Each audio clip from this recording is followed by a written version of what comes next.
Good morning everyone. आज हमें इस लेक्चर के माध्यम से मध्य प्रदेश के अपने अध्ययन को आगे बढ़ाना है और आज से हम इस टॉपिक के अंतर्गत मध्य प्रदेश का भूगोल प्रारंभ करने जा रहे हैं, जो ना सिर्फ आपके प्रीलिम्स में बल्कि मेंस में एक अत्यंत इम्पॉर्टेंट विषय है। तो चलिए प्रारंभ करते हैं हम अपने इस लेक्चर से। मध्य प्रदेश की भौगोलिक संरचना। मध्य प्रदेश की भौगोलिक संरचना के अंतर्गत सबसे पहले हम मध्य प्रदेश का भूगार्भिक इतिहास पढ़ेंगे, अर्थात जियोलॉजी ऑफ मध्य प्रदेश, जिसके अंतर्गत हमको ये देखना है कि मध्य प्रदेश में जो विभिन्न संरचनाएं हैं, जैसे मैदान है, पठार है, पहाड़ हैं, वे किस प्रकार के तत्वों से मिलकर बने हैं। अर्थात हम जिस चीज़ का अध्ययन करने जा रहे हैं वो है मध्य प्रदेश का भूगर्भ। भूगर्भ मतलब भूमि का गर्भ, अर्थात मध्य प्रदेश की जो ज़मीन है, जो भूमि है, वो किन तत्वों से मिलकर बनी है, ये चीज़ पहले हमको अध्ययन करनी है। जब हम ये समझ जाएंगे अच्छे से कि मध्य प्रदेश की जो भूमि है, जो धरातल है मध्य प्रदेश का, उसमें कौन कौन से तत्व हैं और वे तत्व किस प्रकार निहित किए गए थे, या इसका इतिहास क्या है, कौन कौन सी हलचलें हुई थी जिससे मध्य प्रदेश की भूमि डेवलप हुई थी, ये चीज़ सबसे पहले हम अध्ययन करेंगे। उसके बाद मध्य प्रदेश के फिजिकल फीचर्स पढ़ेंगे कि अलग अलग क्षेत्रों को किन किन भौगोलिक ढांचों में विभाजित किया है। समझ में आया? उसके बाद हम मध्य प्रदेश की नदियों का अध्ययन करेंगे और उसके बाद भूगोल के कुछ अन्य लक्षणों को हमें पढ़ना है। तो इस प्रकार हम हफ्ते 10 दिन के अंदर संपूर्ण मध्य प्रदेश का भूगोल खत्म करेंगे। क्लियर है? उसके बाद प्री और मेंस दोनों पॉइंट ऑफ व्यू से आपके टेस्ट होंगे और अच्छा खासा पूछा जाएगा। क्लियर है? चलिए हम शुरू करते हैं मध्य प्रदेश की भौगोलिक संरचना से। इसमें हमारा जो सबसे पहला पॉइंट है वो ये कहता है कि मध्य प्रदेश प्रायद्वीपीय पठार के उत्तरी भाग में स्थित एक प्रमुख राज्य है। तो अब यहाँ पर प्रायद्वीपीय शब्द का मीनिंग क्या है? प्रायद्वीपीय पठार, तो सबसे पहले प्रायद्वीपीय पठार को इंग्लिश में कहा जाता है पेनिनसुलर। क्या बोलते हैं इसे? पेनिनसुलर। और ये वाला जो इलाका है ना भारत का, इतना क्षेत्र, ये कहलाता है प्रायद्वीप। क्या कहलाता है ये कहलाता है प्रायद्वीप। ठीक है, आगे हम पढ़ेंगे कि इसे दक्कन का पठार क्यों कहा गया है, लेकिन अभी इतना याद रखो कि ये वाला क्षेत्र क्या कहलाता है? ये क्षेत्र कहलाता है प्रायद्वीप। तो हमारा पॉइंट क्या कहता है? हमारा पॉइंट ये कहता है कि मध्य प्रदेश प्रायद्वीपीय पठार के उत्तरी भाग में स्थित एक प्रमुख राज्य है। तो प्रायद्वीपीय पठार है, उसके उत्तरी भाग में स्थित है हमारा मध्य प्रदेश। क्लियर है? यह भारत के मध्य भाग में स्थित है, इसीलिए इसे भारत का हृदय स्थल भी कहा जाता है। ये मैंने भाग 1 में क्लियर किया था आपको कि मध्य प्रदेश क्योंकि भारत के बीचों बीच में स्थित है, इसीलिए इसे कहा जाता है भारत का हृदय प्रदेश। यहाँ पर्वत, पठार, मैदान एवं नदियाँ, सभी प्रकार की भौगोलिक संरचनाएं विद्यमान हैं। तो ये चीज़ आप लोगों को मालूम है कि मध्य प्रदेश में पर्वत भी हैं, पठार भी हैं, मैदान भी हैं और नदियों से बने निचले इलाके भी विद्यमान हैं। भूवैज्ञानिक दृष्टि से मध्य प्रदेश प्राचीनतम गोंडवाना लैंड का भाग है। मतलब यही चीज़ मुझे आपको समझानी है कि गोंडवाना चीज़ है क्या। तो इसके पीछे आप एक स्टोरी समझो। ठीक है, देखो ध्यान से समझना। इसको ऐसे समझते अपन, डायग्राम से भी समझेंगे, लेकिन सबसे पहले हम इसको बोर्ड पर समझते हैं। देखो, जब पृथ्वी की उत्पत्ति हुई थी, पृथ्वी की उत्पत्ति के समय जितने भी कॉन्टिनेंट्स हैं, ठीक है, जितने भी कॉन्टिनेंट्स हैं ये सारे जुड़े हुए थे। मतलब जैसे कि आप देखते हो उत्तरी अमेरिका, दक्षिणी America, Europe, Africa, Asia, Australia, Greenland वाला जो क्षेत्र है, मतलब आर्कटिक और एंटार्कटिक का क्षेत्र, ये सारे कॉन्टिनेंट्स एक दूसरे से जुड़े हुए थे, सारे महाद्वीप एक दूसरे से जुड़े हुए थे। ठीक है। पृथ्वी पर ये पूरा का पूरा जो भूमि वाला क्षेत्र था वो कहलाता था क्या? पैंजिया। क्या कहते थे इस क्षेत्र को? इस क्षेत्र को कहा जाता था पैंजिया। ठीक है। और यहां पर सब में पानी भरा हुआ था। जहां पर ये महासागर था ना, जहां पानी भरा हुआ था, इसको कहा जाता था पैंथालासा। क्या बोलते थे इसे?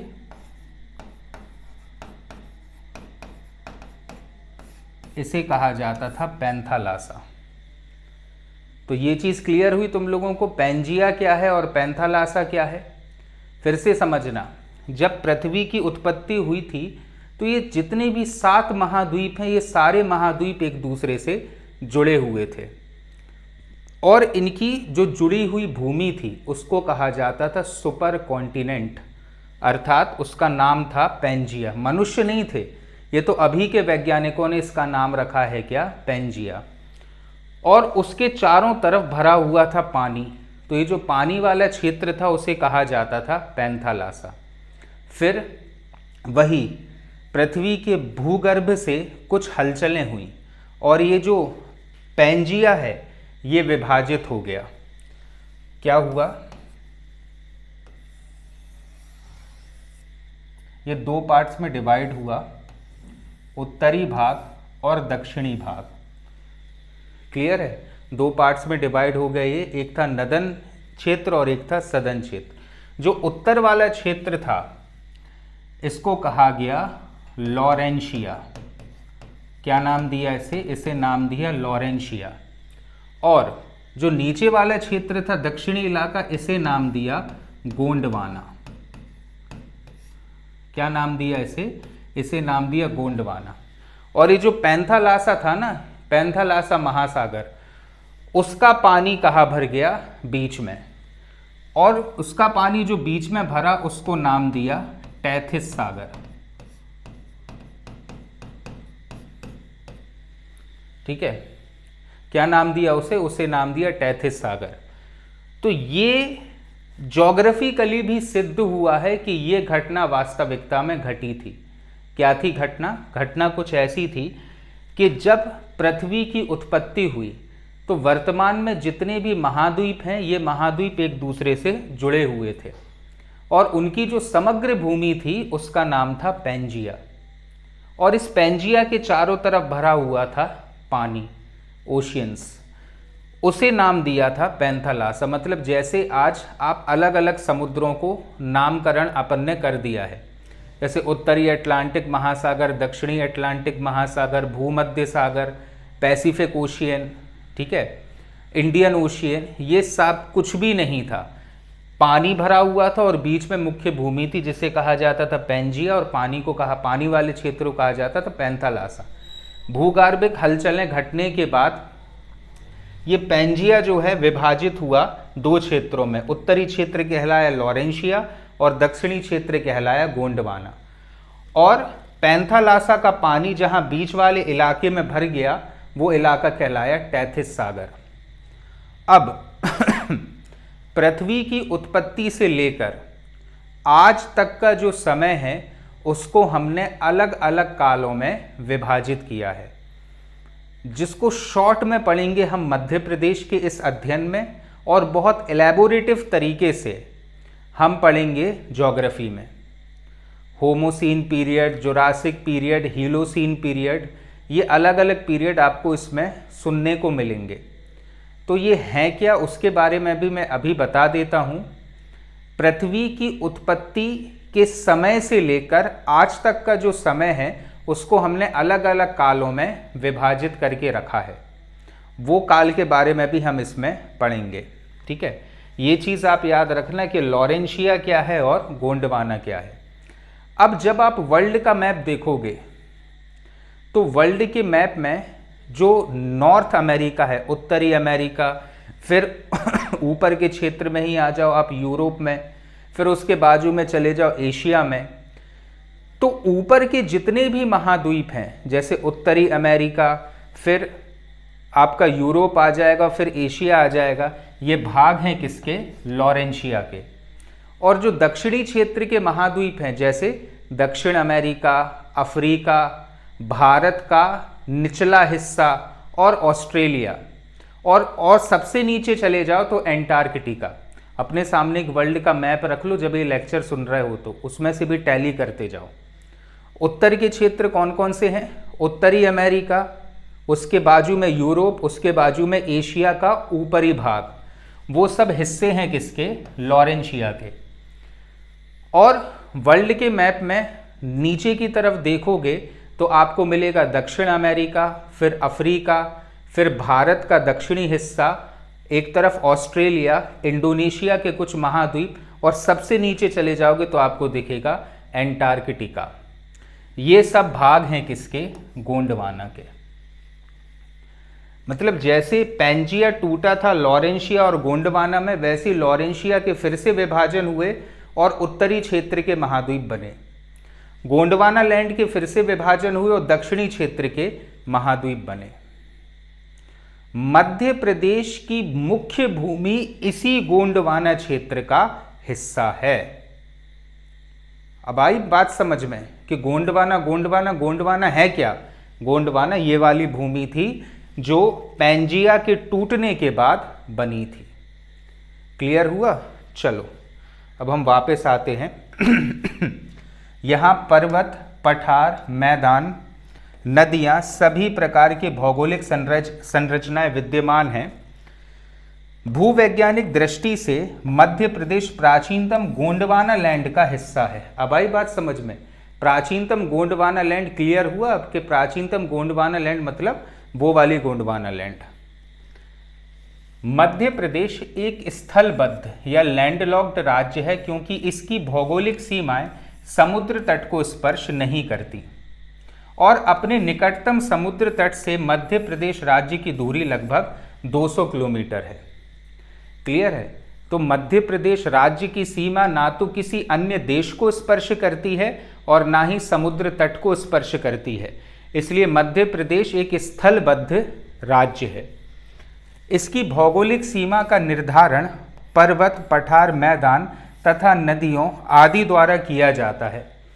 मतलब बहुत सारे नदियां ऐसी हैं, पर्वत ऐसे हैं जो मध्य प्रदेश की भौगोलिक सीमा का निर्धारण करती है। जैसे इस मैप से समझना, चंबल नदी का उद्गम इस क्षेत्र से होता है, राजस्थान होती हुई फिर चली जाती है उत्तर प्रदेश में और यमुना नदी में जाकर मिल जाती है।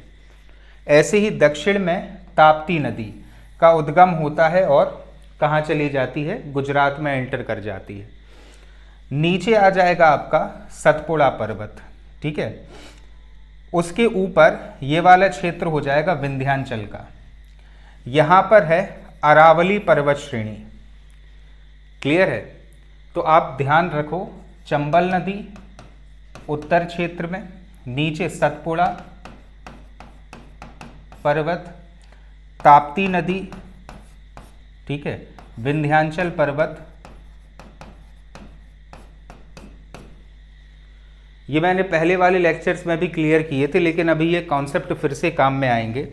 फिर से देखो क्या लिखा है हमारे नोट्स में।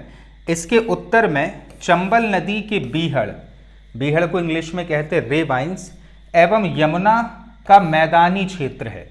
अभी इतना ही पढ़ो। देखो ये है चंबल नदी, और चंबल नदी जब इस क्षेत्र में प्रवेश करती है तो इस क्षेत्र की जो मृदा है, मतलब चंबल क्षेत्र की, जिसमें आ जाएगा आपका मुख्य रूप से श्योपुर, मुरैना और भिंड क्षेत्र। इस क्षेत्र की जो मिट्टी है, इस क्षेत्र की मिट्टी का बहुत अधिक कटाव कर दिया है किसने? चंबल नदी ने। इसीलिए जिस क्षेत्र से पानी का बहाव होता है वो पानी अपने साथ इस क्षेत्र की मिट्टी को बहा ले जाता है। तो बहुत बड़े बड़े से बीहड़ जो है यहाँ पर बन गए हैं। जो डाकुओं की शरण स्थली भी है, या एक टाइम पर पान सिंह तोमर मूवी देखी होगी आपने, वे सभी लोग जाकर छुप जाते थे कहाँ, इन्हीं बीहड़ों में। और बीहड़ कैसे बने हैं? बीहड़ बने हैं इस चंबल नदी के कारण, और इस चंबल नदी के बीहड़ों के कारण ही इस पूरे संभाग का नाम पड़ा है चंबल संभाग, श्योपुर, मुरैना और भिंड वाला क्षेत्र। क्लियर है? तो यहां पर क्या बना दी इस नदी ने? बड़े बड़े बीहड़ बना दिए, और अंततः ये नदी जाकर मिल गई किससे? यमुना से। और ये वाले जो इलाके हैं, मतलब हमारा बुंदेलखंड क्षेत्र और इस तरफ का बघेलखंड क्षेत्र, मतलब रीवा पन्ना का जो पठार है वो इलाका, ये पर्टिकुलरली मैदानी इलाका है। और ये मैदान कैसे बने हैं? ये यमुना नदी के जल के मैदान हैं। अब यमुना नदी तो मध्य प्रदेश से बहती नहीं है, लेकिन पहाड़ी इलाकों से एक समय में यमुना नदी बहुत सारी मिट्टी के अवसादों को लेकर आई, और इस स्थान पर जमाव होता गया उन मिट्टी के अवसादों का। अब जमाव कैसे हुआ? तो यमुना नदी तो अपने साथ बहुत सारे कंकड़, पत्थर, टुकड़ेल और बहुत छोटी छोटी सी मृदा लेकर आई, जो इसने उत्तर प्रदेश वाले इलाके में जमा दिए। अब हवा में उड़ते उड़ते ये छोटे छोटे से कंकड़ पत्थर इस इलाके में आकर जम गए। यही कारण है कि इस इलाके को यमुना का मैदान कहा जाता है। आई बात समझ में? ठीक है, इसीलिए कहा जाता है कि मध्य प्रदेश की जो उत्तरी सीमा है वो चंबल नदी बना रही है, क्योंकि चंबल नदी ने ही मध्य प्रदेश के उत्तरी चंबल संभाग क्षेत्र में बड़े बड़े बीहड़ों का निर्माण करा दिया है। और आगे अगर जाएं तो यहां पर चंबल का मिलन हो जाता है यमुना से। क्लियर है? और जब चंबल जाकर मिल जाती है यमुना से, तो चंबल नदी का अस्तित्व ही समाप्त हो जाता है। क्लियर है? और फिर हम ये क्यों कह रहे हैं कि ये यमुना नदी का मैदानी इलाका है? ये हम इसलिए कह रहे हैं क्योंकि यमुना नदी अपने साथ जो अवसाद लेकर आई है, उसके जमाव से ही इस इलाके में मैदानी इलाके का निर्माण हुआ है। यही कारण है कि इसके उत्तर में चंबल नदी के बीहड़ एवं यमुना का मैदानी क्षेत्र है। आई बात समझ में? चलो, दक्षिण में सतपुड़ा श्रेणी और ताप्ती नदी है। यही मैंने एक्सप्लेन किया था कि दक्षिण में ये हो जाएगी आपकी सतपुड़ा श्रेणी और ये हो जाएगी ताप्ती नदी। क्लियर है? उत्तर पश्चिम में अरावली पर्वत श्रृंखला है। देखो, ये वाला जो इलाका है ये है अरावली पर्वत का, और ये कहाँ पर आ जाएगा? मध्य प्रदेश के उत्तर पश्चिम में। उत्तर पूर्व में सोन नदी, ये वाला इलाका कौन सा है? उत्तर पूर्व में सोन नदी। इस इलाके में कौन सी नदी सीमा बना रही है? इस इलाके में बना रही है सोन नदी। दिमाग में फीड करते जाना ये चीज़ें। देखो, जितना श्रम अभी लगा दोगे ना, तुम्हारा भविष्य बन जाएगा। क्लियर है? लॉकडाउन में घर पे पड़े पड़े दिमाग हो गया है कुंद, और दिमाग वास्तविकता में बादाम खाने से नहीं चलता। आप जितना दिमाग चलाओगे उतना ही शार्प ये होगा। ठीक है? शुरुआत में मेहनत लगेगी सॉरी, शुरुआत में मेहनत जरूर लगेगी, लेकिन सूरज जैसा जलने के लिए सूरज जैसा तपना पड़ता है, तभी जाकर रोशन होते हैं। ये चीज़ याद रखना। तो जितना ज़्यादा दिमाग खर्च करोगे ना, उतना ही ज़्यादा ये बढ़ेगा। ठीक है? तो उत्तर पूर्व क्षेत्र में कौन सी नदी सीमा बना रही है? सोन नदी। और दक्षिण पूर्व में अमरकंटक का पठार स्थित है। तो ये वाला जो इलाका है ना, ये इलाका अनूपपुर जिले में ये हो जाएगा कौन सा तुम्हारा? अमरकंटक का पठार। ठीक है? तो आप ये देख लो कि भौगोलिक दृष्टि से कौन कौन से प्राकृतिक चीज़ें मध्य प्रदेश की बाउंड्री बना रही है। तो उत्तर में चंबल नदी, क्योंकि चंबल नदी से यहाँ पर बन जाते हैं बीहड़, और चंबल का मिलन हो जाता है यमुना से।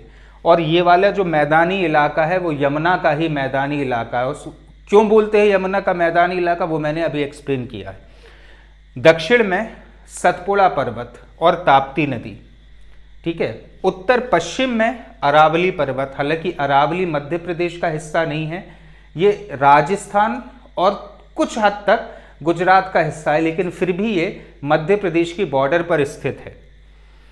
पूर्व में हम चले जाएंगे तो सोन नदी और दक्षिण पूर्व में अमरकंटक का पठार मध्य प्रदेश की भौगोलिक सीमा का निर्धारण कर रहा है। हम राजनीतिक सीमा की बात नहीं कर रहे, हम कर रहे हैं भौगोलिक सीमा की बात। अब अपन आ जाते हैं मध्य प्रदेश के भूगार्भिक संरचना अर्थात जियोलॉजिकल स्टडीज।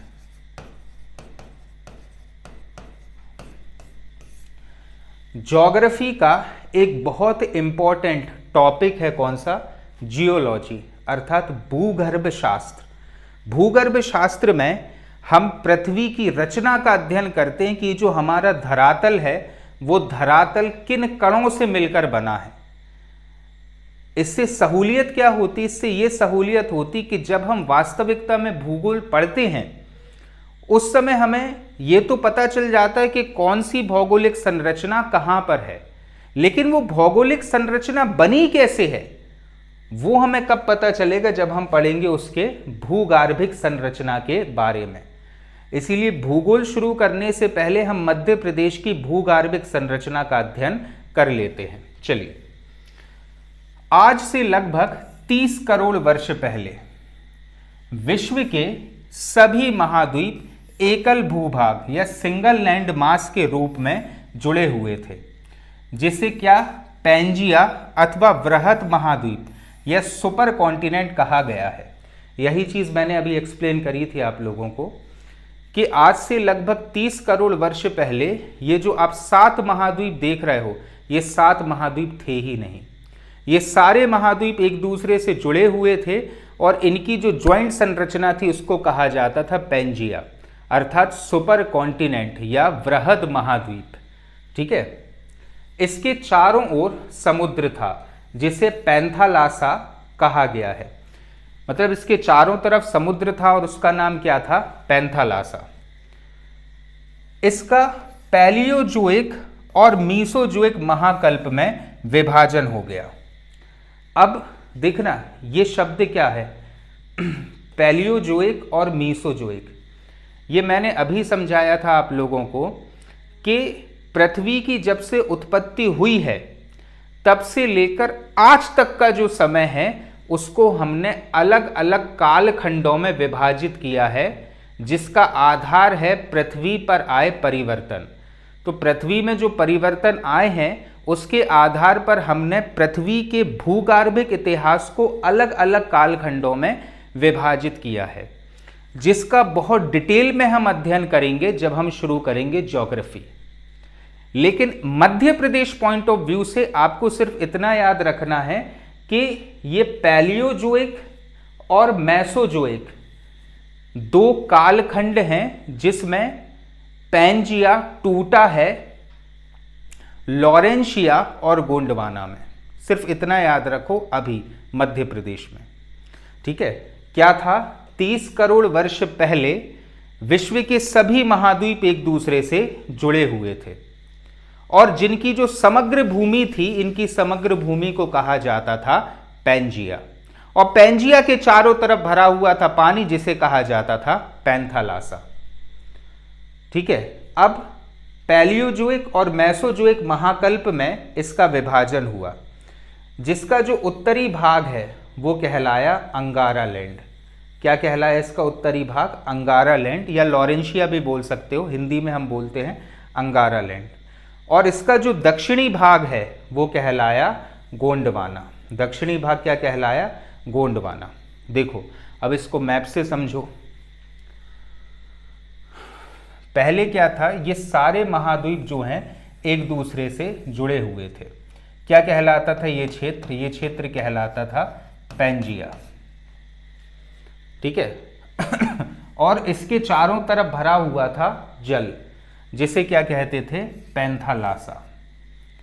लेकिन पृथ्वी के भूगार्भिक इतिहास में 2 काल हुए हैं, एक हुआ है पैलियोजोइक और एक हुआ है मेसोजोइक। पैलियोजोइक और मेसोजोइक महाकल्प में ये जो पैंजिया है ये टूट गया। किसमें टूटा? उत्तरी क्षेत्र हुआ लॉरेंशिया और दक्षिणी क्षेत्र गोंडवाना। यही लॉरेंशिया कहलाता है अंगारा लैंड। क्या बोलते हैं इस लॉरेंशिया को? इस लॉरेंशिया को कहते हैं हम अंगारा लैंड, और नीचे वाला हिस्सा गोंडवाना। और फिर अब देखो, उत्तरी अमेरिका, यूरोप और एशिया क्षेत्र बन गए किससे? लॉरेंशिया से। और दक्षिणी क्षेत्र में दक्षिणी अमेरिका, अफ्रीका, भारत और ऑस्ट्रेलिया, ये बन गए किससे? गोंडवाना से। मध्य प्रदेश भी उसी समय के गोंडवाना भूमि का एक हिस्सा है, या मध्य प्रदेश में बोल सकते हैं कि मध्य प्रदेश में उस समय की गोंडवाना भूमि का कुछ टुकड़ा जुड़ा हुआ है। आ गई ये बात समझ में? चलो, गोंडवाना लैंड का उत्तर व उत्तर पूर्व की ओर अभिसरण हुआ, जो वर्तमान में दक्षिण भारत के प्रायद्वीपीय भाग के रूप में विस्तृत है। इसके उत्तरी भाग में ही मध्य प्रदेश राज्य स्थित है। देखो यहां पर ये था गोंडवाना, ध्यान से देखना इस चीज को, ये क्या था? गोंडवाना क्षेत्र। ठीक है, अब हम क्या दे रहे हैं यहां पर कि गोंडवाना का उत्तर एवं उत्तर पूर्वी भाग में अभिसरण हुआ। देखो फिर से, ये था पैंजिया और ये है पैंथालासा। ठीक है, फिर ये टूट गए किसमें? लॉरेंशिया अर्थात अंगारा लैंड, और नीचे वाला हिस्सा आ गया तुम्हारा गोंडवाना का। फिर देखो ध्यान से, अब अभिसरण, गोंडवाना भी उत्तर और उत्तर पूर्व की ओर शिफ्ट हो रहा है। तो ये जो गोंडवाना था एक टाइम पर, वो टूट गया तुम्हारा किसमें? उत्तरी अमेरिका, आज का अफ्रीका और भारत के दक्षिणी हिस्से में। ये था भारत का दक्षिणी हिस्सा। फिर कुछ समय बाद इसने फिर से एक नया रूप धारण किया। कौन सा? ये है उत्तरी अमेरिका, ये है अफ्रीका, ये है भारत का दक्षिणी हिस्सा, जिसे हम कहते हैं प्रायद्वीपीय भारत। मतलब यहां से हम इस तरफ आए, यहां से इस तरफ आए, यहां से इस तरफ गए, और फिर अंततः इस रूप में आए। ठीक है, तो क्या हुआ ये कि उस समय का लॉरेंशिया जो था, मतलब उत्तरी क्षेत्र जो था लॉरेंशिया, वो तब्दील हो गया नॉर्थ अमेरिका में, यूरोप क्षेत्र में और एशिया में। और ये जो गोंडवाना क्षेत्र था, गोंडवाना क्षेत्र बदल गया दक्षिण अमेरिका में, अफ्रीका में। ये है भारत का दक्षिणी हिस्सा, ये ऑस्ट्रेलिया। आई बात समझ में? तो ये कहा गया है कि भारत का जो दक्षिणी हिस्सा, जो मैंने लेक्चर की शुरुआत में तुमको बताया था, पेनिनसुलर अर्थात प्रायद्वीपीय, जो पेनिनसुलर और प्रायद्वीपीय वाला क्षेत्र है, वो उस समय के गोंडवाना का हिस्सा है। और इसी के उत्तरी भाग में आता है क्या? मध्य प्रदेश। क्लियर है? अब ये शिफ्ट क्यों होता था? इसकी शिफ्टिंग का कारण ये है कि गोंडवाना कैसे टूटा, और गोंडवाना के टूटने के बाद ये जो महाद्वीप हैं, ये एक दूसरे से अलग अलग क्यों जाते गए? उसका कारण ये है कि विभिन्न प्रकार की भूगर्भिक हलचलें होती हैं पृथ्वी के धरातल के अंदर, और ऊर्जा बाहर निकलती है। मूल सिद्धांत हम ज्योग्राफी में पढ़ेंगे। अभी इतना याद रखो कि पृथ्वी के धरातल के नीचे बहुत सी भूगर्भिक हलचलें होती हैं, चट्टानें एक दूसरे से अलग होती हैं। हम टेक्टोनिक थ्योरी के बारे में पढ़ेंगे और टेक्टोनिक ड्रिफ्ट के बारे में पढ़ेंगे। क्या होती है टेक्टोनिक थ्योरी और क्या होता है टेक्टोनिक ड्रिफ्ट? उसमें समझ में आएगा आपको कि पूरी जो पृथ्वी है ये अलग अलग प्लेटों पर टिकी हुई है, और ये जो प्लेटें हैं ये एक दूसरे से कभी अलग हो जाती हैं तो कभी एक दूसरे के पास में आ जाती है। क्लियर है? तो जब ये प्लेटों में परिवर्तन होता है तो भूकंप आते हैं, और उन भूकंपों का परिणाम होता है कि पृथ्वी का जो ये ढांचा है ये बिगड़ जाता है। अब मैंने बहुत प्रयासों से आपको ये पूरा इतिहास समझाया है कि पहले हुआ क्या था, फिर से देख लो एक बार कि जब पृथ्वी की शुरुआत हुई थी उस समय जितनी भी भूमि है पृथ्वी पर वो सिर्फ बीच में थी, जिसे कहा जाता था पैंजिया, और उसके चारों तरफ भरा था पानी, जिसे कहा जाता था पैंथालासा। फिर एक समय ऐसा आया कि जो पैंजिया था ये लॉरेंशिया और गोंडवाना में टूट गया। उसके बाद जो लॉरेंशिया क्षेत्र है ये उत्तरी के क्षेत्रों में टूटता गया। मतलब आज का जो उत्तरी अमेरिका है, यूरोप है, एशिया है, ये उस समय के लॉरेंशिया के भाग हैं। और जो दक्षिणी हिस्सा है, मतलब आज का दक्षिण अमेरिका, ठीक है, अफ्रीका, भारत का दक्षिणी हिस्सा और ऑस्ट्रेलिया, ये उस समय के गोंडवाना क्षेत्र का हिस्सा है। ठीक है, फिर से इसमें विभाजन हुआ और ये अलग अलग होते गए और अंततः ये वाला मैप हमको देखने को मिला। और आज भी ये मत समझना कि ये स्थायी है। आप गूगल पर सर्च करके देखो तो एक दरार पड़ रही है अफ्रीका में, अर्थात अफ्रीका का ये वाला जो हिस्सा है ये एक दूसरे से अलग हो रहा है और धीरे धीरे ये जो दरार है वो बढ़ती जा रही है। तो ये चीज़ रुकी नहीं है अभी, ये चीज़ कंटिन्यू हो रही है और ये जो धरातल वाले इलाके हैं वो एक दूसरे से दूर जा ही रहे हैं। क्लियर है?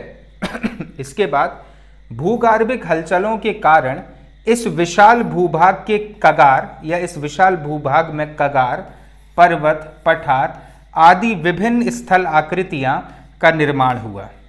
मतलब भूकंप आए तो उन भूकंपों का परिणाम क्या हुआ कि भारत का वो हिस्सा जिसमें गोंडवाना लैंड आकर जुड़ गया था, भूकंप आने से धरातल कपा और धरातल के कपने का परिणाम क्या हुआ कि कहीं पर बड़े बड़े पर्वत बन गए।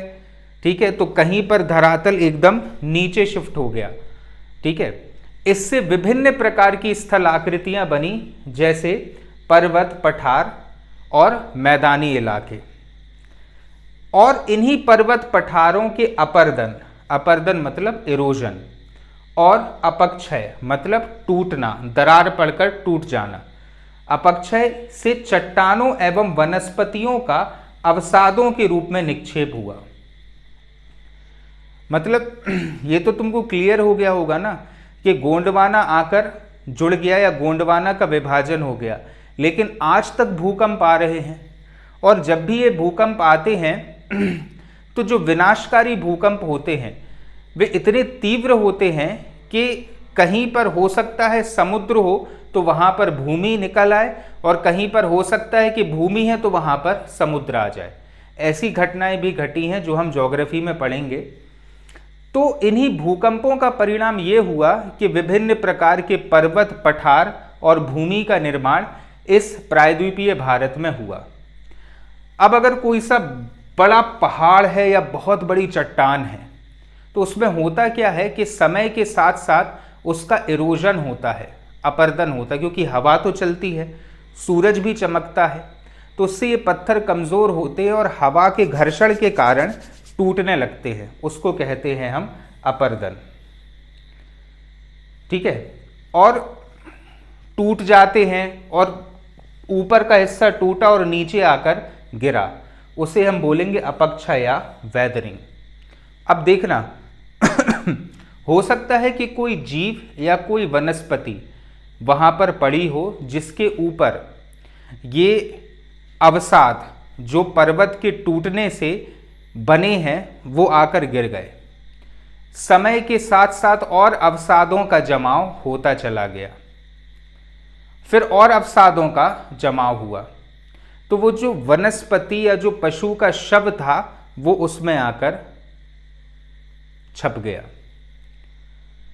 तो ऐसे हम चट्टानों के बीच में कैटेगराइज कर लेते हैं। कुछ चट्टानें होती हैं जो कि जीवाश्म रहित होती हैं, मतलब उनमें किसी भी प्रकार के जीवाश्म नहीं पाए जाते, और कुछ चट्टानें ऐसी होती हैं जिसमें जीवाश्म रहते हैं।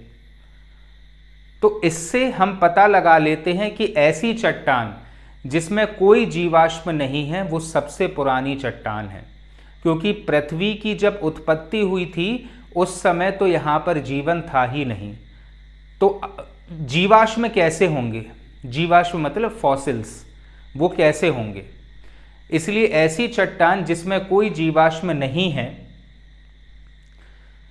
तो वो चट्टान सबसे पुरानी हुई, और जिसमें जीवाश्म मिले वो चट्टान नई चट्टान कहलाई। और ये मैंने बता दिया कि जीवाश्म कैसे पहुंचते हैं चट्टान के अंदर, क्योंकि जो पुरानी चट्टानें हैं उनका अपर्दन होता है, अपक्षय होता है, और कोई सा जीव अगर मरा पड़ा है तो उसी के ऊपर ये अवसाद जो हैं जमा होते जाते हैं। अब आप सोचोगे कि मांस मिलेगा, हड्डी मिलेगी, ये नहीं होता भाई। समझो कि एक हिरण मरा पड़ा था, ठीक है, उसके ऊपर मिट्टी विट्टी और विभिन्न प्रकार के अवसाद का जमा होता गया, ठीक है। तो उसकी जो हड्डियां थी, उसकी हड्डियां तो घुल गई, लेकिन जब ये चट्टान बन रही थी अपर्दन के माध्यम से तो वहां पर हड्डी का शेप आ गया, उसको कहते हैं हम जीवाश्म। आई बात समझ में, ठीक है।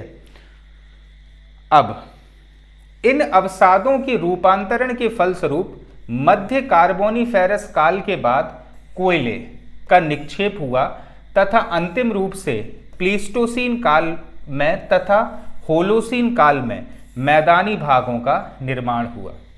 अब फिर से दिमाग लगाओ अपना, क्या कह रहे हैं कि इन अवसादों के रूपांतरण के फलस्वरूप कार्बोनिफेरस काल में।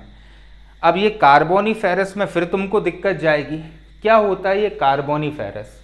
देखो समझना, पृथ्वी की उत्पत्ति हो गई थी और विभिन्न प्रकार की वनस्पतियां भी धरातल पर मौजूद थी, विभिन्न प्रकार के जीव भी धरातल पर मौजूद थे। तो इस कार्बोनिफेरस काल में क्या हुआ, कार्बोनिफेरस काल में यह घटना घटी कि एकदम से भीषण भूकंप आया, जिसे हम कहते हैं प्रलय।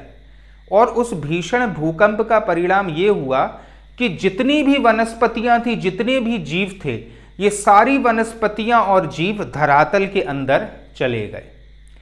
और धरातल के अंदर अत्यधिक दाब और ताप, मतलब high pressure and heating capacity, high heating capacity के कारण ये तब्दील हो गए कोयले में, और तब्दील हो गए ये ऑयल में।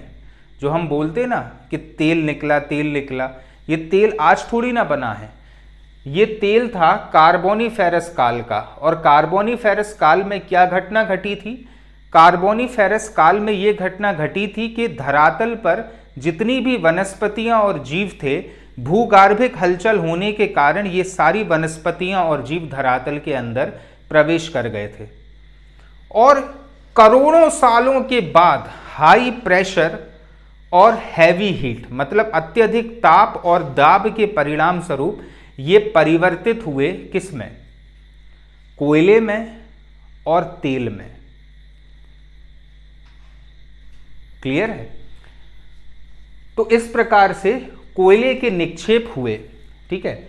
और अंतिम रूप से प्लीस्टोसीन और होलोसीन, ये भी वही काल का समय है, पृथ्वी की उत्पत्ति से आज तक में, आज तक का जो समय उसको हमने अलग अलग कालों में बांटा है, और उसी में से दो काल हैं, प्लीस्टोसीन और होलोसीन काल में मैदानी भागों का निर्माण हुआ। कहाँ पर, धरातल पर। हम मध्य प्रदेश की बात नहीं कर रहे हैं, हम अभी पूरे इंटरनेशनल लेवल की बात कर रहे हैं, नेशनल भी नहीं, इंटरनेशनल लेवल की। तो कार्बोनिफेरस काल में कौन सी घटना घटी, कार्बोनिफेरस काल में ये घटना घटी कि वनस्पति और विभिन्न प्रकार के जीव जंतु धरातल के अंदर चले गए। उसके बाद आया होलोसीन और प्लीस्टोसीन का समय।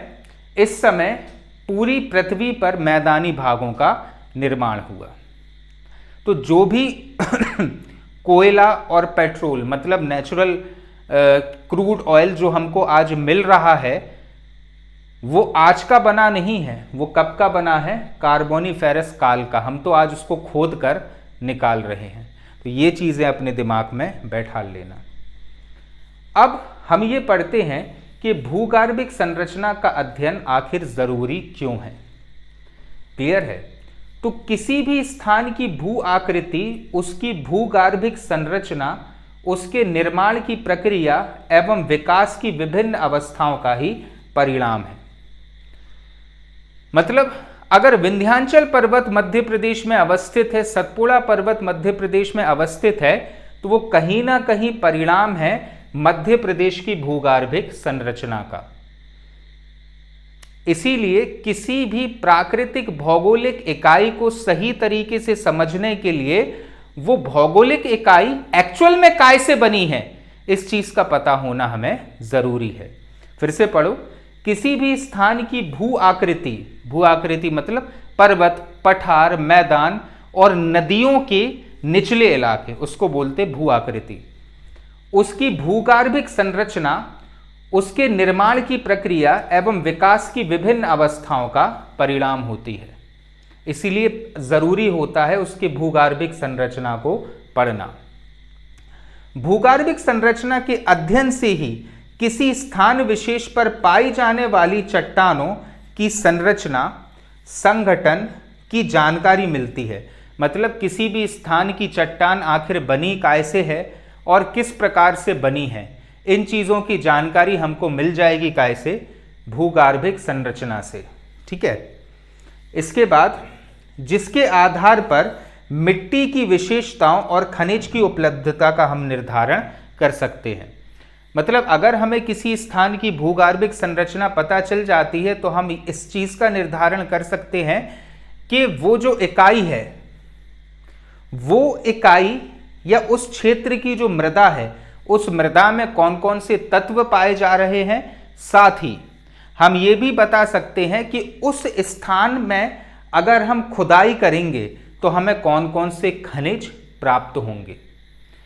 तो इस दृष्टि से भूगर्भिक संरचना का अध्ययन करना बहुत आवश्यक हो जाता है, जिससे कि हमें उस क्षेत्र की मृदा का नॉलेज हो जाता है। और अगर हमें मृदा का नॉलेज हो गया तो हम ये बता सकते कि उस इलाके में कौन कौन सी फसलें उगेंगी।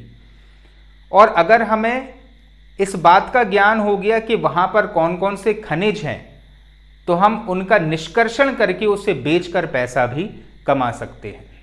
ठीक है।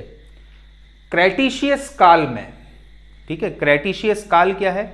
वो ये भी एक समय है, ठीक है, पृथ्वी की उत्पत्ति का ही। भूगर्भिक हलचलों के कारण अंतर्भेदी आग्नेय लावा के उद्भेदन से दक्कन ट्रैप या दक्कन के पठार का निर्माण हुआ। देखो क्रेटिशियस काल विश्व के भूगर्भिक इतिहास में एक ऐसा समय था जब पृथ्वी पर बड़े बड़े ज्वालामुखियों का फटना शुरू हुआ था और अत्यधिक मात्रा में पूरे धरातल पर लावा ही लावा बह गया था। क्लियर है? तो क्रेटिशियस काल में सबसे इंपॉर्टेंट घटना क्या घटी थी? क्रेटिशियस काल की सबसे इंपॉर्टेंट घटना यह थी कि पृथ्वी पर लगभग सभी ज्वालामुखी अनंत काल तक फटे थे। क्लियर है? और धरातल पर अत्यधिक लावा का बहाव हुआ था।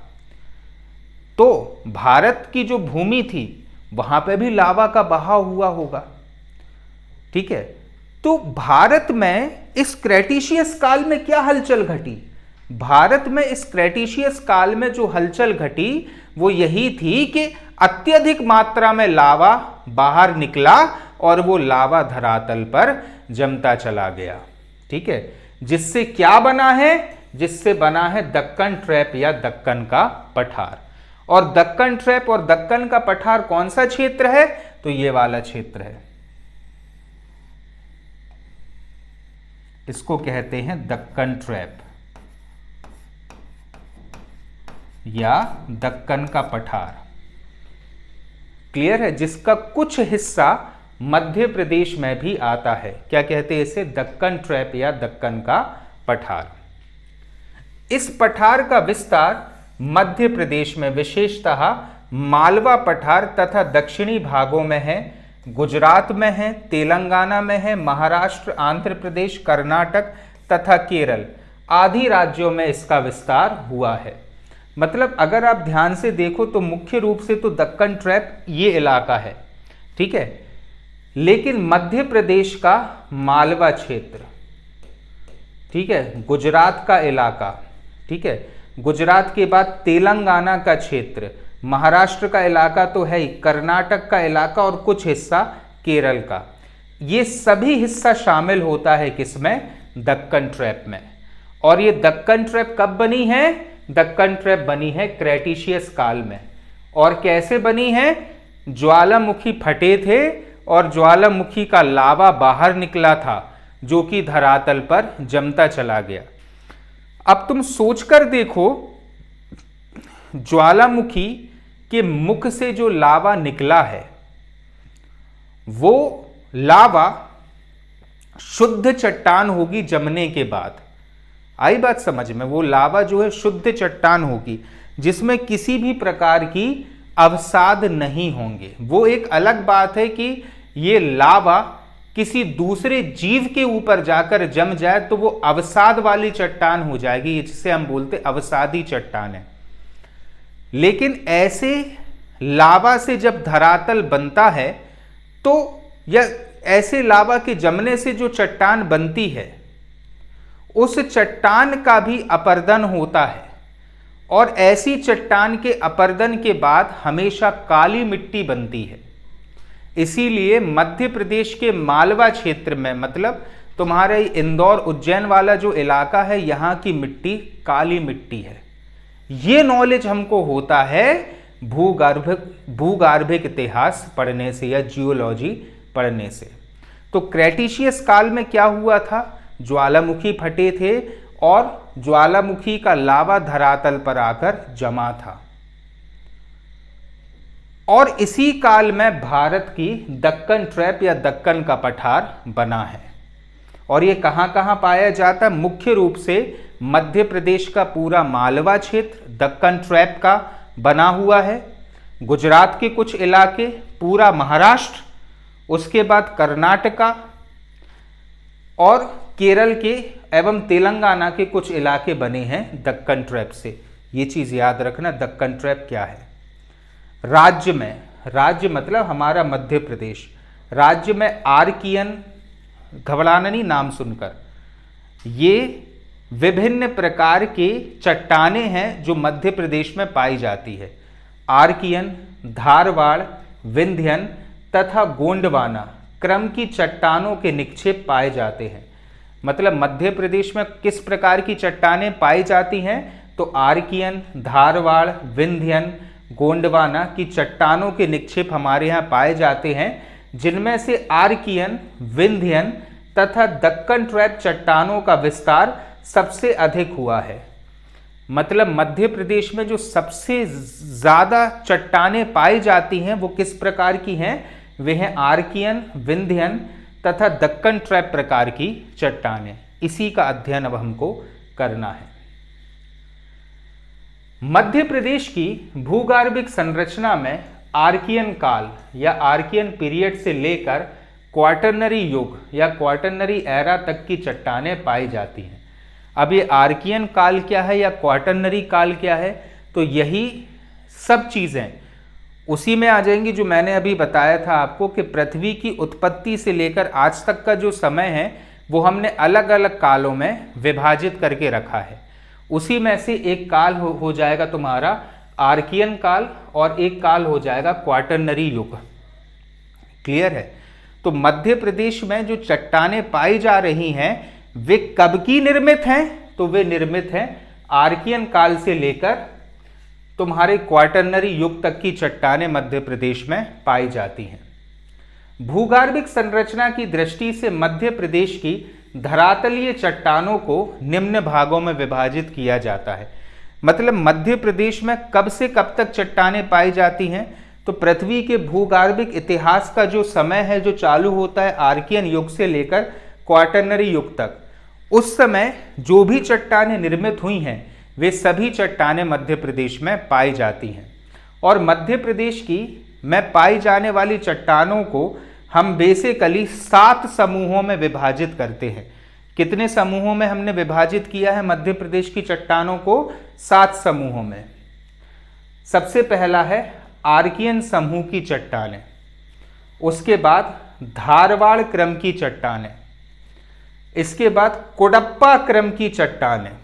देखो बहुत से लोग ये नाम पहली बार सुन रहे हैं, ठीक है, बिल्कुल घबराना नहीं, बस कोशिश करो कि याद करते चलो, साथ में बार बार देखो, बार बार समझो, ठीक है, और याद करते चलो इन चीजों को। सबसे पहले आर्कियन समूह की चट्टानें, धारवाड़ क्रम की चट्टानें, कोडप्पा क्रम की चट्टानें, विंध्यन क्रम की चट्टानें, फिर गोंडवाना क्रम की चट्टानें। अब इसमें दिक्कत नहीं आएगी गोंडवाना में, ठीक है। उसके बाद दक्कन ट्रैप, इसमें भी दिक्कत नहीं आएगी दक्कन ट्रैप में। और फिर क्वाटरनरी क्रम की चट्टानें, क्वाटरनरी अभी अपन ने पढ़ा ना, आर्कियन काल से लेकर क्वाटरनरी काल तक की चट्टानें मध्य प्रदेश में हैं, तो वैसे ही शुरू कर लो। आर्कियन समूह जो सबसे पहले निर्मित हुई होगी, फिर धारवाड़, कोडप्पा, विंध्यन, गोंडवाना, दक्कन और क्वाटरनरी। तो ये 7 समूह हैं चट्टानों के जो मध्य प्रदेश में पाए जा रहे हैं। अब हम शुरू कर रहे हैं आर्कियन समूह की चट्टानों का अध्ययन। आर्कियन समूह की चट्टानें क्या होती हैं? आर्कियन जो शब्द है, इसका शाब्दिक अर्थ है सर्वाधिक प्राचीन। आर्कियन का अर्थ क्या होता है? सर्वाधिक प्राचीन। तो यहां पे से आप एक अनुमान लगा सकते हो कि ये जो चट्टानें हैं ये सबसे पुरानी चट्टानें होंगी। क्लियर है कि आर्कियन का अर्थ क्या होता है? सर्वाधिक प्राचीन। इस समूह की चट्टानें प्रायद्वीपीय भारत के 2/3 भाग में राजस्थान से कन्याकुमारी तक विस्तृत हैं। अभी इस लेक्चर की शुरुआत में ही मैंने आपको प्रायद्वीपीय भारत का अर्थ समझाया था। मतलब भारत का ये वाला हिस्सा जो कुछ इस प्रकार का है, इसको हम बोलते हैं प्रायद्वीपीय भारत।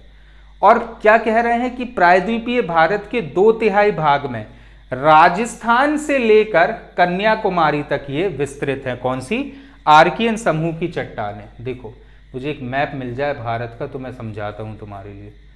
यहाँ कहीं होगा भारत का मैप, देखो यहाँ पर से।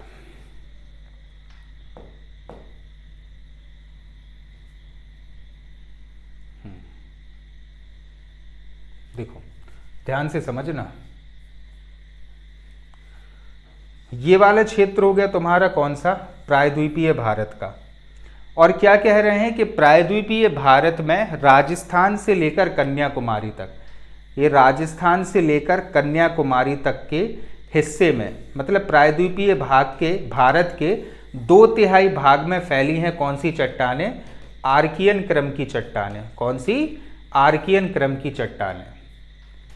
ठीक है, तो यहां से आप समझ सकते हो कि आर्कियन समूह की चट्टानें जो हैं ये सबसे पुरानी चट्टानें हैं जो प्रायद्वीपीय भारत, अब तो दिक्कत नहीं आएगी प्रायद्वीपीय भारत में, प्रायद्वीपीय भारत में राजस्थान से लेकर कन्याकुमारी तक 2/3 भागों में ये फैली हुई हैं।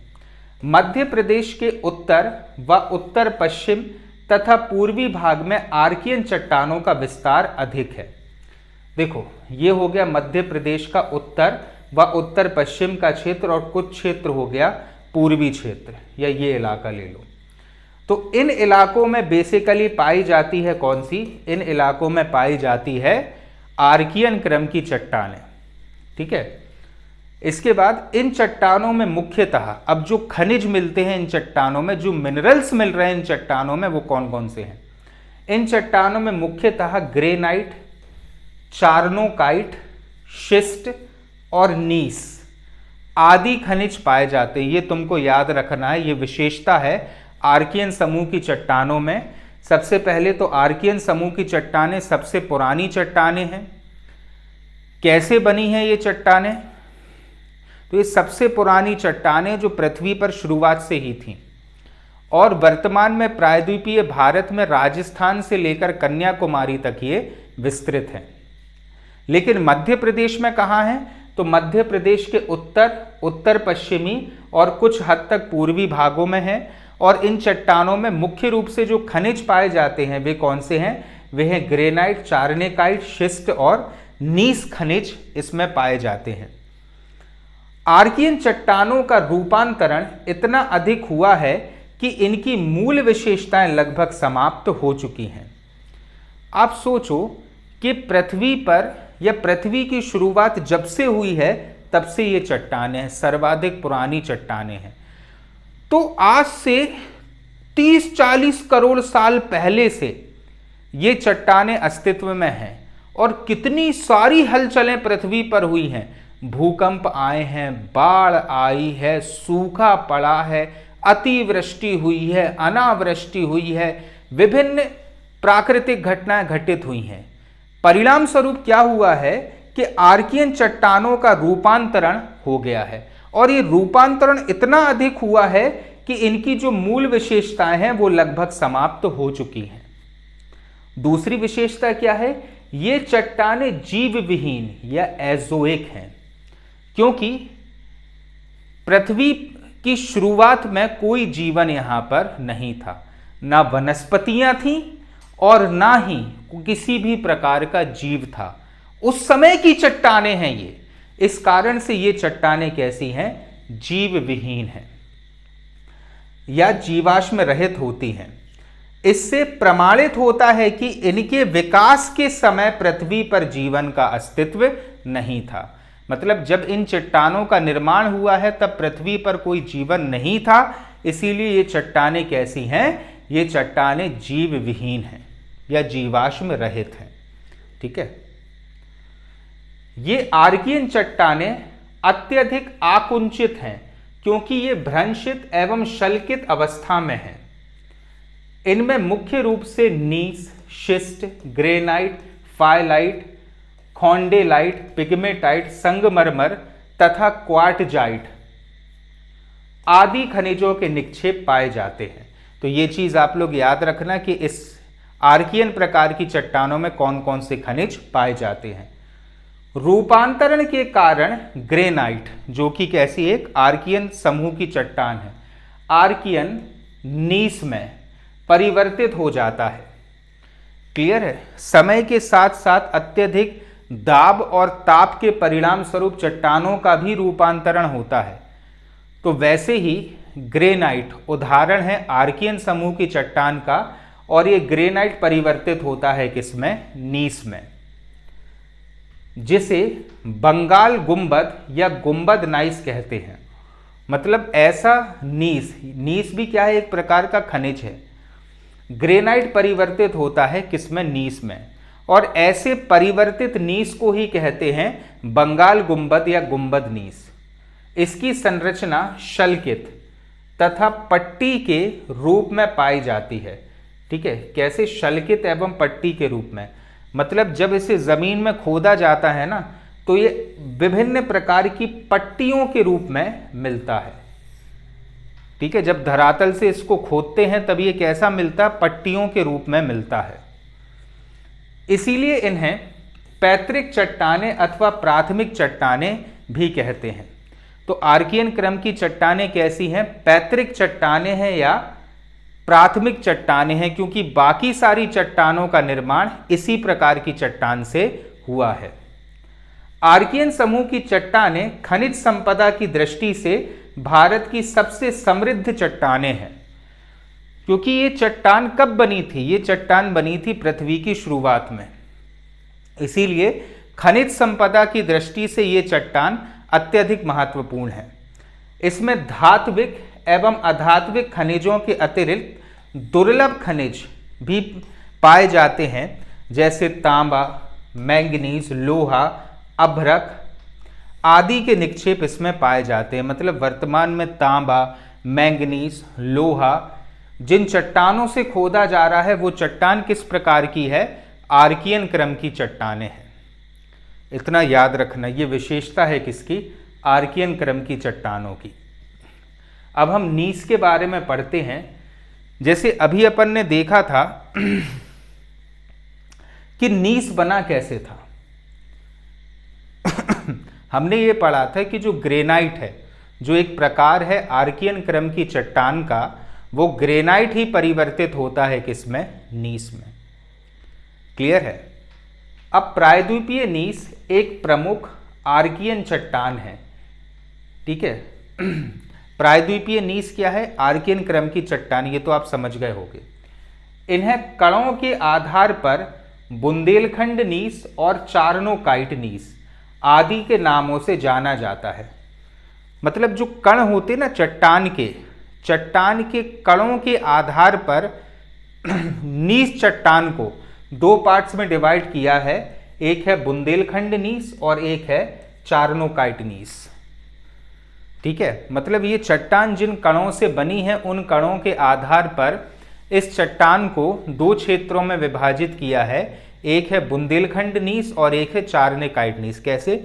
उस चट्टान के जो कण हैं वे मोटे हैं या पतले हैं, मतलब सूक्ष्म कण हैं या मोटे कण हैं, उसके आधार पर इन्हें विभाजित किया है बुंदेलखंड नीस और चार्नोकाइट नीस। देखो ये जो आपको डायग्राम दिख रहा है या चित्र दिख रहा है, ये होता है शल्कित नीस। शल्कित मतलब अलग अलग खंडों में विभाजित। तो ये तुम लोगों ने जब आप जर्नी करते होगे ना, मतलब बाय रोड आप किसी अंदरूनी इलाके में जा रहे हो या हाईवे पर घूमते हो, तो आपको इस प्रकार के पत्थर दिखते होंगे रोड के किनारे किनारे। यही है ग्रेनाइट और इसी का ही परिवर्तन होता है नीस में। मतलब ये जो डायग्राम है या चित्र है, ये तो नीस का ही चित्र है, क्योंकि नीस जो है हल्के से नीले से रंग का हो जाता है। जैसे बुंदेलखंड नीस के बारे में हम पढ़ते हैं तो ये आर्कियन क्रम की चट्टान से निर्मित है। कौन सा? बुंदेलखंड नीस, जिसके कणों का आकार वृहत या मैक्रो होता, मतलब इसमें जो कण पाए जाते हैं वे इसके चार्नोकाइट नीस की अपेक्षा मोटे होते हैं। यह ग्रेनाइट के समान दिखाई पड़ता है और इसका विस्तार मध्य प्रदेश के अतिरिक्त महाराष्ट्र, राजस्थान, तमिलनाडु तथा आंध्र प्रदेश आदि राज्यों में है। किसका? बुंदेलखंड नीस। तो जैसे हमने नीस के बारे में पढ़ा था, तो नीस भी कितने प्रकार का है? दो प्रकार का। एक हो गया बुंदेलखंड नीस और एक चार्नोकाइट नीस। बुंदेलखंड नीस और चार्नोकाइट नीस में अंतर क्या है? अंतर ये है कि बुंदेलखंड नीस के कण वृहत होते हैं, मोटे होते हैं। क्लियर है? जबकि चार्नोकाइट नीस के जो कण हैं वे माइक्रो होते हैं, पतले। अब अपन पढ़ते हैं चार्नोकाइट नीस के बारे में। तो इन चट्टानों के कणों का आकार सूक्ष्म या माइक्रो होता है। कैसा होता है? सूक्ष्म। इन चट्टानों को नीलगिरी नीस भी कहते हैं। क्या कहते हैं इन्हें? इन्हें कहा जाता है नीलगिरी नीस, क्योंकि इसका रंग गहरा नीला होता है। देखो आपको ये दिया भी है मैंने नोट्स में, ये वाला चित्र ध्यान से देखना। इसके कण कैसे हैं? गहरे नीले, गहरे नीले से भूरा होता है। और इसका नामकरण कोलकाता के संस्थापक जॉब चार्नोक के नाम पर किया गया है। चार्नोकाइट और जॉब चार्नोक, इतिहास में पढ़ेंगे हम जॉब चार्नोक के बारे में, जिन्होंने कोलकाता शहर की स्थापना की थी। उनके नाम पर इसका नाम रखा गया है चार्नोकाइट। चार्नोकाइट नीस का विस्तार मध्य प्रदेश, कर्नाटक, तमिलनाडु, झारखंड आदि राज्यों में हुआ है। तो आर्कियन क्रम की चट्टानें क्लियर आप लोगों को? आर्कियन क्रम की चट्टानें क्या है? सबसे पुरानी चट्टानें हैं, पहली चीज। दूसरी चीज है इनका अपरदन इतना ज्यादा हो गया है कि ये चट्टानें अपनी मूल विशेषता खो चुकी हैं। इन चट्टानों में किसी भी प्रकार का जीवाश्म नहीं होता है, जो इस बात का द्योतक है कि जब ये चट्टानें बनी थी तब पृथ्वी पर जीवन नहीं था। ग्रेनाइट, नीस, चार्नोकाइट, फाइलाइट ये सब उदाहरण हैं आर्कियन प्रकार की चट्टानों के। उसके बाद हमने ये देखा था कि जो ग्रेनाइट है, ग्रेनाइट विभाजित हो जाता है नीस में या परिवर्तित हो जाता है नीस में। और नीस जो है वो दो प्रकार का होता है। कौन कौन सा? एक हो गया बुंदेलखंड नीस जिसके कण बड़े होते हैं, और दूसरा चार्नोकाइट नीस जिसके कण छोटे होते हैं। खत्म हो गई बात। इतना सा तो याद करना ही है। अभी पहली बार पढ़ रहे हो ना, इसलिए ये चीज़ों में दिक्कत आएगी। 2, 3 बार 4 बार पढ़ लोगे, आराम से लिख दोगे। ठीक है। नेक्स्ट, धारवाड़ चट्टानें। जैसे हमने 7 प्रकार पढ़े मध्य प्रदेश में चट्टानों के, जिसमें से सबसे पहला प्रकार आर्कियन क्रम की चट्टान हमने अब भी खत्म किया। अब हम पढ़ने जा रहे हैं दूसरा प्रकार, जो क्या है? धारवाड़ क्रम की चट्टानें। धारवाड़ क्रम की चट्टानों का निर्माण आर्कियन नीस और शिष्ट शैलों के अनाच्छादन, अपरदन से प्राप्त अवसादों के निक्षेप से हुआ है। अब देखो, इतने डिटेल में इतनी देर से हम समझ रहे थे आर्कियन क्रम की चट्टानों को, उसको समझने का कारण क्या था? उसको समझने का कारण यही था कि आर्कियन क्रम की जो चट्टानें थीं, उन्हीं चट्टानों में विशेषतः नीस चट्टान के टूटने से उसका अवसाद एक स्थान पर जमा होता है।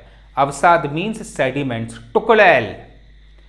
नीस चट्टान टूटी, नीस चट्टान के टूटने के बाद उसका अवसाद एक स्थान पर जाकर जमा हुआ और बनी कौन सी? दूसरे प्रकार की चट्टान, जिसे नाम दिया गया है धारवाड़ क्रम की चट्टान।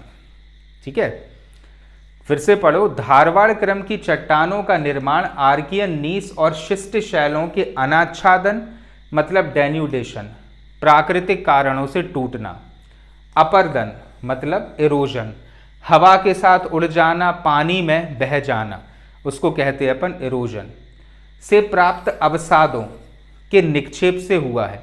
मतलब इससे जो टुकड़ैल पैदा हुई, वो टुकड़ैल जब किसी एक स्थान पर जाकर जमा हो गई, उससे निर्मित हुई कौन सी? धारवाड़ क्रम की चट्टानें। सर्वप्रथम इन चट्टानों की खोज कर्नाटक के धारवाड़ जिले में की गई थी।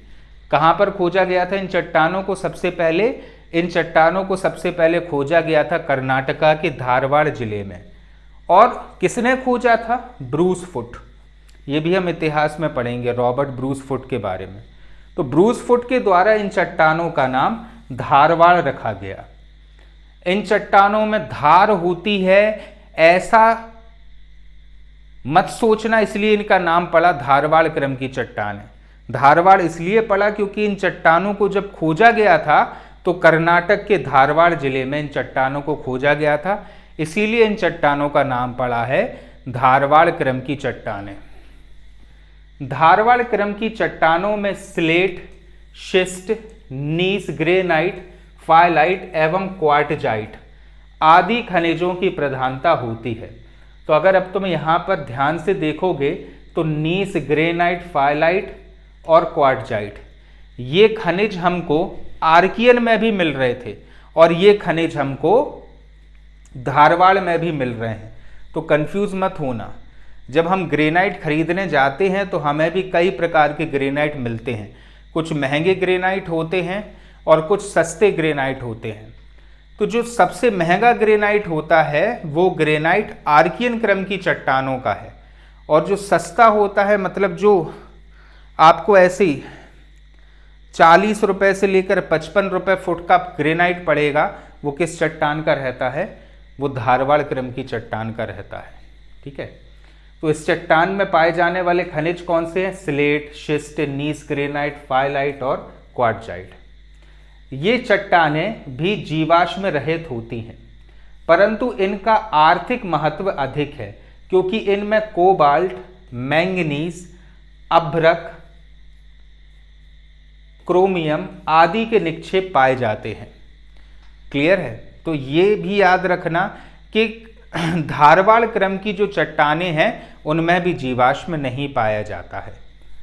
मध्य प्रदेश के दक्षिण पूर्व में धारवाड़ क्रम की चट्टानों का विस्तार 3 समूह में पाया गया है। तो ये चीज भी याद रखना, जैसे हमने आर्कियन क्रम की चट्टानों में पढ़ा था कि आर्कियन क्रम की जो चट्टान होती है उसका विस्तार किस क्षेत्र में है? उसका विस्तार उत्तर, उत्तर पश्चिम और पूर्वी क्षेत्र में। वैसे ही धारवाड़ क्रम की जो चट्टान है इसका विस्तार मध्य प्रदेश में दक्षिण पूर्व के इलाके में है, और दक्षिण पूर्व के इलाके में ये चट्टान 3 समूहों में विभाजित है।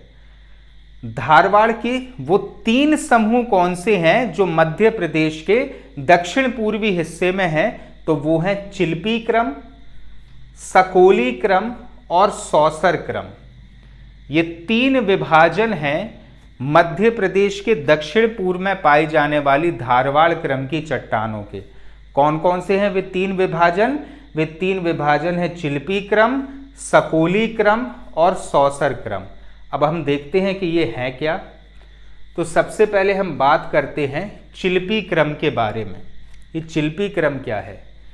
चिल्पी क्रम की चट्टानों का विस्तार मध्य प्रदेश के बालाघाट, जबलपुर तथा छिंदवाड़ा जिलों में पाया जाता है, क्योंकि ये इलाके हो गए कौन से, दक्षिण पूर्व के इलाके मध्य प्रदेश के।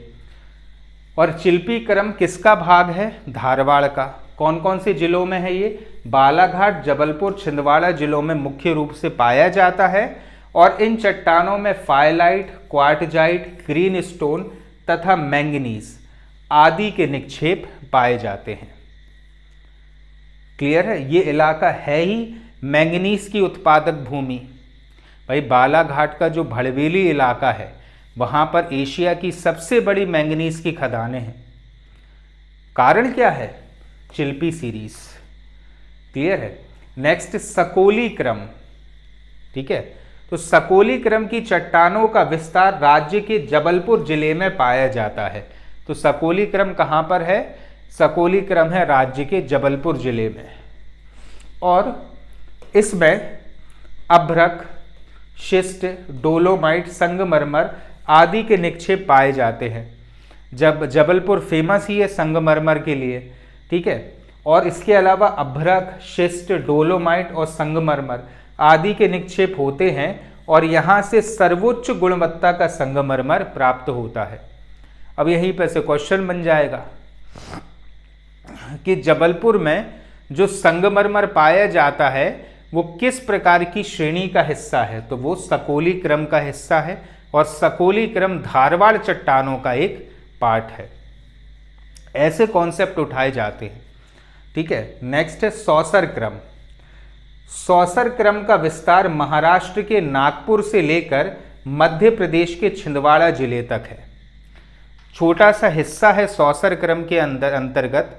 नागपुर की स्थिति तो क्लियर है, भाग 2 में मैंने समझाई था आपको। सेंट्रल प्रोविंसेस और बरार की राजधानी, पार्ट ए की राजधानी नागपुर ही था। नागपुर के ही बगल में आता है छिंदवाड़ा।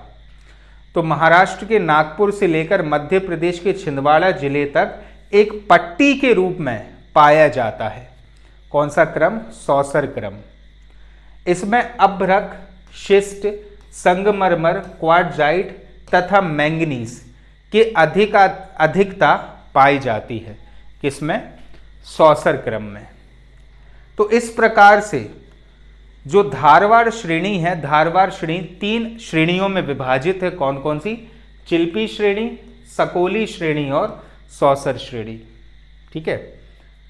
इसके बाद क्लोज पैट क्रम क्या होता है, ठीक है। हालांकि ये धारवाड़ से संबंधित नहीं है और आज के लेक्चर का आखिरी टॉपिक है क्लोज पैट क्रम क्या है। इन चट्टानों का विस्तार मध्य प्रदेश के बालाघाट और छिंदवाड़ा जिलों में पाया जाता है। मतलब अगर आप ध्यान से देखो तो ये बालाघाट और छिंदवाड़ा जिले में एक अन्य प्रकार का क्रम पाया जाता है जिसे कहते हैं क्लोज पैट क्रम। क्लोज पैट क्रम की चट्टानों में क्वार्टजाइट, मैंगनीज तथा कॉपर के पायराइट पाए जाते हैं। मतलब इस इलाके की जो चट्टानें हैं, इस इलाके की चट्टानों में से जो खनिज प्राप्त होता है वो है क्वार्टजाइट, मैंगनीज और कॉपर के पायराइट का। बालाघाट जिले में स्थित मलाजखंड, मलाजखंड फेमस ही है कॉपर की खदानों के लिए, ठीक है। तो बालाघाट जिले में स्थित मलाजखंड तांबे के वृहद भंडार पाए गए हैं।